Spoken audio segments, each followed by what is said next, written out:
Good morning and welcome to Living Well with Robin Stoloff, empowering you to live a healthier life. How cool would it be to live to see your great-great-grandchildren? That's what people regularly do in the blue zones. 5 places in the world where people live much longer than average, often past 100 years old. The blue zones are in Italy, Japan, Greece, Costa Rica, and Loma Linda, California. Got one here in the U.S. I just find it also fascinating. So what is their secret? According to Dan Buettner, author of the book, The Blue Zones, the people who live in these areas have different cultures, but many similarities to explain their longevity. Here are the 5 main ones. A plant-based diet with limited amounts of meat. Regular physical activity integrated into their daily lives, such as walking. A positive outlook. A low-stress lifestyle. And finally, a strong sense of community and social interaction. We've got more on the blue zones and the secret to living past 100 at WFPG.com, on the health page of our app, or just visit our Facebook page. Lots more coming up today on Living Well with Robin Stoloff on Light 96.9. You've probably heard of Feng Shui, but if you're like me, you really don't know much about it. It can get quite complex, but you don't need to know all the details to benefit from it. The Chinese words Feng and Shui translate to wind and water.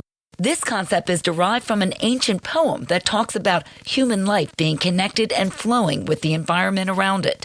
The philosophy of Feng Shui focuses on the practice of arranging the pieces in living spaces in order to create balance with the natural world. The goal is to harness energy forces and establish harmony between an individual and their environment. It teaches us to have dedicated spaces for particular tasks and uncluttered living areas. We have more on how Feng Shui can create more balance and harmony in your home at WFPG.com, on the health page of our app, or on our Facebook page. Living Well on Light 96.9. We are celebrating Drive Electric Week, and if you've ever wanted to learn more about an electric vehicle or a hybrid, the ACUA has the resources and information you need during 2 free events this Tuesday and Wednesday. Here with more is Matt Donaffo, president of the ACUA. Thanks for being here. These are free and informative events to help people learn more about EVs. Tell us about them. Sure. Thanks, Robin. So we are celebrating National Drive Electric Week, which runs from September 22nd through October 1st. And it's an opportunity to raise awareness on the environmental benefits of electric vehicles and plug-in electric, whether it's a vehicle, truck, motorcycle. We've even had some bigger trucks at our facility. And over the past 8 years, we've done a couple different events, and this year we have 2 scheduled. The first one is a lunch and learn event, September 26th from 12 to 1 p.m. It's a hybrid event. So you're able to attend it in person or virtually, and it's bringing industry experts together from the New Jersey Department of Environmental Protection, Atlantic City Electric, and a nonprofit called Charge EVC. And you'll learn about the benefits and incentives out there for electric vehicles, because things are constantly changing when it comes to incentives and what makes sense for certain residents and homeowners. The next event that we're doing is our car show. It's a vehicle showcase. It's Wednesday, September 27th. And that's running from 4 to 6 p.m. And that's here at the ACUA Environmental Park on Delilah Road in Egg Harbor Township. And it's really been a cool event that we've seen kind of expand over the course of about 8 years as new EVs and plug-in hybrids have kind of come to the market. And now just about every major manufacturer is providing electric vehicles. I've been to that event, talked to some of the owners of the vehicles. You can really learn a lot. Yes, yeah. And so residents are, welcome to bring their vehicles. We have vendors, local dealers bring their cars. We've even had some big trucks and some motorcycles here as well. Where can we learn more about these free Drive Electric events? ACUA.com. You can get all your information there about the events we have going on for National Drive Electric Week. Always free of charge. And again, if you're ever interested in looking at the possibility of getting an EV, come check it out. Come talk to the owner, sit in the cars. You can kind of touch and feel some of these vehicles as they're here at our site. Not just good for the environment, but good for our wallet as well. Thanks so much, Matt Donaffo, president of the ACUA. You are living well on Light 96.9. Are you in the habit of focusing on more than one thing at a time? In today's fast-paced world, it's common for us to try to multitask throughout the day. Some of us write emails while we're on a Zoom call, or we find ourselves texting to someone while we're talking to someone else. Although multitasking is common, it may have harmful effects.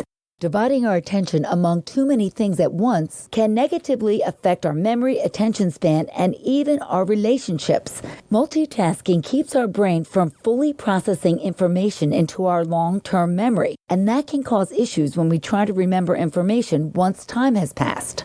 Frequent multitaskers have also been shown to get distracted more than those who focus on one thing at a time.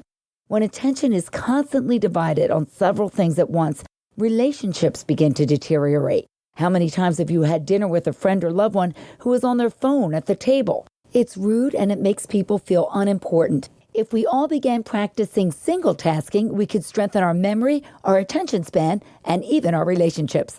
Living Well on Light 96.9.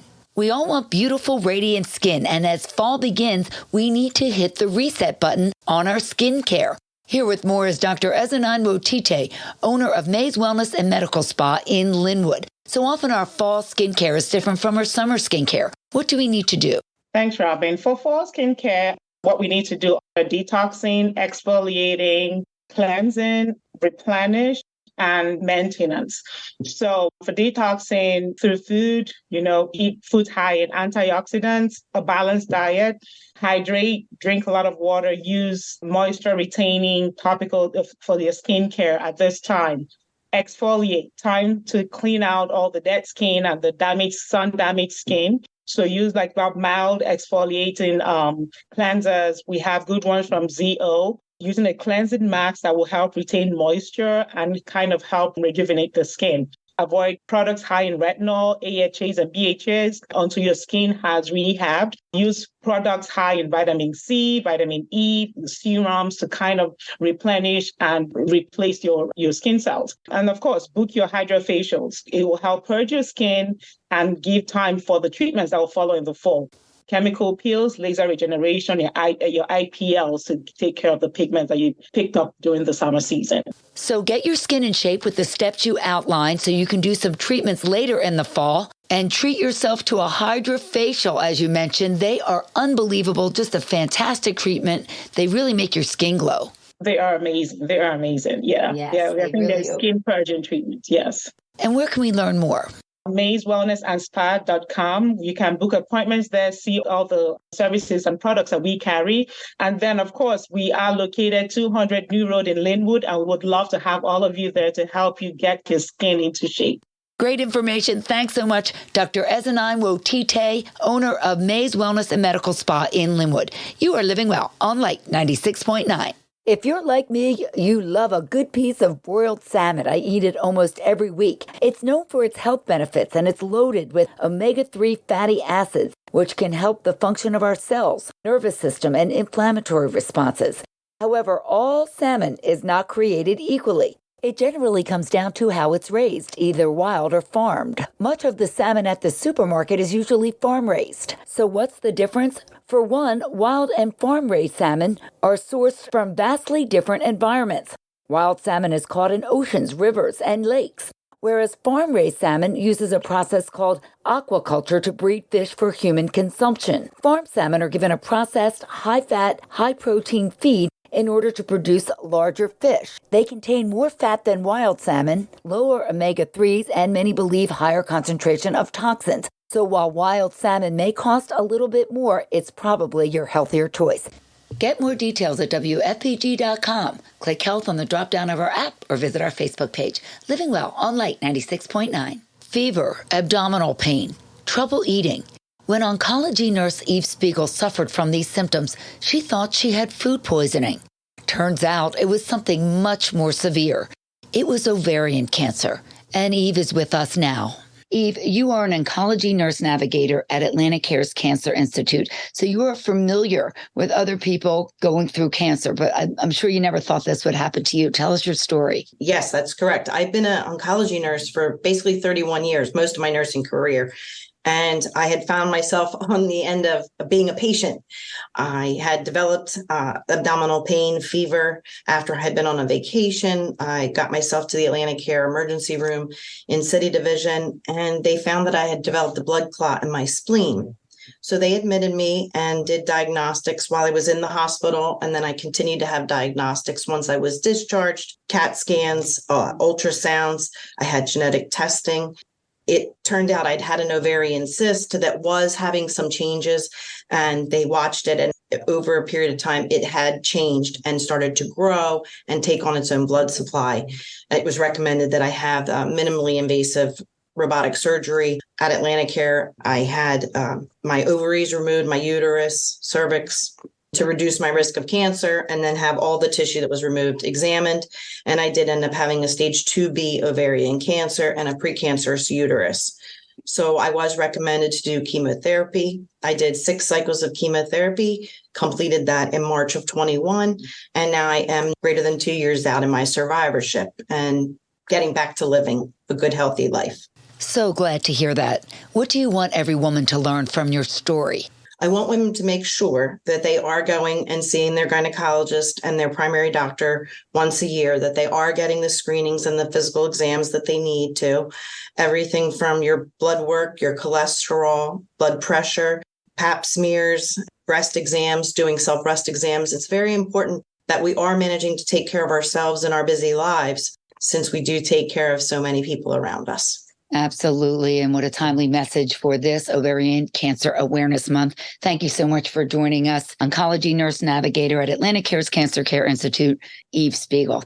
And Eve and I dive into this topic a lot deeper on my podcast, Living Well with Robin Stoloff. Listen wherever you get your podcasts, or you can watch the video of our conversation on my YouTube channel or on my website. The take-home message: get your screenings, stay on top of your health, and if you suspect that something is wrong, don't ignore it.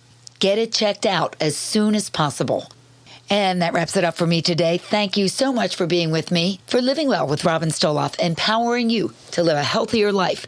Join me again next Sunday morning at 10. Until then, keep living well.